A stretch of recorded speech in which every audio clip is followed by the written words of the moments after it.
السلام علیکم friends, I hope and پرے آپ سب ٹھیک ہوں گے۔ آج ہم بات کریں گے کہ Amazon F B A wholesale کو بزنس اسٹارٹ کرنے کے لیے کون کون سے ڈاکومنٹس کی ضرورت ہوتی ہے اور ان پہ کاسٹ کتنی آتی ہے اور ٹائم ڈیوریشن کتنا لگتا ہے ڈاکومنٹس کو ریڈی کرنے کے لیے۔ بٹ اس سے پہلے میں آپ کو بتاتی چلوں کہ امیزون کے بزنس ماڈلز 4 ہوتے ہیں: Amazon F B A wholesale, drop shipping, private label, retail اور آن لائن آربیٹراج۔ بٹ ہم جو ہے وہ یہاں پہ صرف اور صرف آج Amazon F B A wholesale کے ڈاکومنٹس کے بارے میں ڈسکس کریں گے۔ تو سب سے پہلے جو ہمارا اسٹیج 1 ہے، ہمارے پاس نیشنل آئی ڈی کارڈ لازمی ہونا چاہیے۔ یہ ہمارے پاس لوکل آئیڈینٹی ہوتی ہے جو ہر کنٹری اپنے سٹیزنس کو پرووائڈ کرتا ہے۔ اس کے بعد ہمارے پاس پاسپورٹ ہونا چاہیے، یہ انٹرنیشنل آئیڈینٹی ہوتی ہے۔ یہ ہمارے پاس پی ڈی ایف فارم میں اسکین 600 ڈی پی آئی کے ساتھ ہونا چاہیے، اور سب سے امپورٹنٹ بات کہ پاسپورٹ میں آپ کے سائن لازمی ہو۔ اس کے بعد ہمارے پاس بینک اکاؤنٹ لازمی ہونا چاہیے، لوکل بینک اکاؤنٹ، جیسے یہاں پہ ہمارے پاس ایچ بی ایل ہے، میزان بینک ہے، اسٹینڈرڈ چارٹرڈ ہے، اسی میں بھی آپ اکاؤنٹ بنوا سکتے ہیں۔ اس کے بعد ہم بات کرتے ہیں کہ فون نمبر، ہمارے پاس فون نمبر لازمی ہونا چاہیے۔ کوشش کریں کہ آپ کے جو سم ہے، جو آپ فون نمبر انٹر کر رہے ہیں، وہ آپ کے اپنے نام پر ہو۔ اس کے بعد انٹرنیٹ کنیکشن تو لازمی ہونا چاہیے، انٹرنیٹ کنیکشن پلس لیپ ٹاپ آپ کے پاس لازمی ہونا چاہیے۔ اس کے بعد ای میل، اب ای میل جو ہے وہ نارملی وہی ہم یوز کریں گے جو ہم جی میل وغیرہ یوز کرتے ہیں۔ اب ہمارے پاس آتی ہے اسٹیج 2۔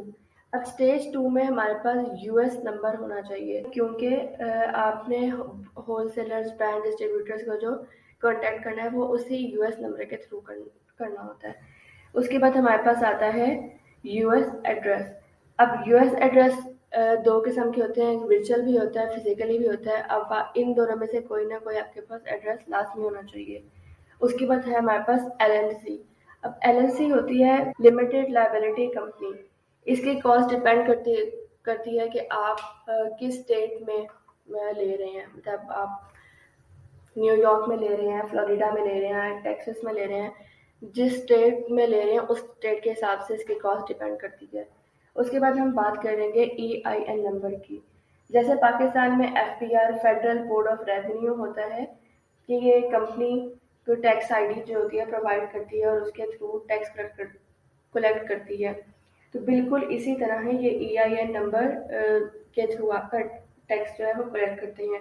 اور یہ ڈسٹریبیوٹر یا ہول سیلر جس کے بعد بھی آپ نے رجسٹریشن کروانی ہوتی ہے تو یہ بھی آپ کا ای آئی این نمبر آپ سے مانگتا ہے، تو یہ کافی ضروری ہے۔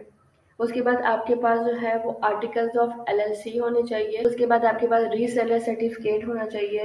اگر آپ نے کوئی بھی پروڈکٹ ری سیل کرنی ہے تو آپ کے پاس ری سیلر سرٹیفکیٹ لازمی ہونا چاہیے، تاکہ آپ گورنمنٹ کو دکھا سکیں کہ یہ پروڈکٹ آپ ری سیل کر رہے ہیں۔ اب ہم بات کریں گے پیمنٹ گیٹ وے کے بارے میں۔ اب پیمنٹ گیٹ وے ہے، اس کے مختلف طریقے ہیں، ٹھیک ہے۔ آپ پیونیر کے تھرو، مرکری کے تھرو یا پے پال کے تھرو، جو بھی آپ کو اویلیبل ہو آپ اس کے تھرو یوز کر سکتے ہیں۔ اب ہمارے پاس آتی ہے بزنس ای میل۔ اب جو ہمارے پاس یہ بزنس ای میل ہے، اس کے یہ آپ کے پاس لازمی ہونا چاہیے۔ پھر ہم بات کریں گے اسٹور اور ویب سائٹ آپ کے پاس لازمی ہونی چاہیے۔ اب ویب سائٹ کے لیے آپ کے پاس ڈومین اور ہوسٹنگ بھی لازمی ہونی چاہیے۔ اس کے بعد ہم بات کریں گے رجسٹرڈ ایجنٹ کے بارے میں۔ اب رجسٹرڈ ایجنٹ جو ہے وہ مسٹ ہے کہ ہم سے $100 اینولی 1 سال کا چارج کرتا ہے، وہ ضروری ہے کہ ٹیکس ہمارے فائل کر دے گا۔ اب ہم بات کرتے ہیں کیلکولیشن کے بارے میں کہ ٹوٹل کاسٹ جو ہے ہمیں پڑے گی تقریباً $800 سے $1400 تک ہمیں پڑے گی۔ اس کے بعد ہم میکسیمم ٹائم جو ہے وہ ہمارا لگے گا 1.5 منتھس لگیں گے، اور جب یہ ہمارا پروسیس کمپلیٹ ہو جائے گا، ڈاکومنٹیشن سب کچھ کمپلیٹ ہو جائے گی، تو ہمارا پھر نیکسٹ اسٹیپ ہوگا سیلر سینٹرل پہ جانا اور اس پہ اپنا account banana. So friends, I hope یہ ویڈیو آپ سب کو پسند آئی ہوگی، تو اس چینل کو لائک، شیئر اور سبسکرائب کرنا نہ بھولیے گا۔ تب تک کے لیے اللہ حافظ۔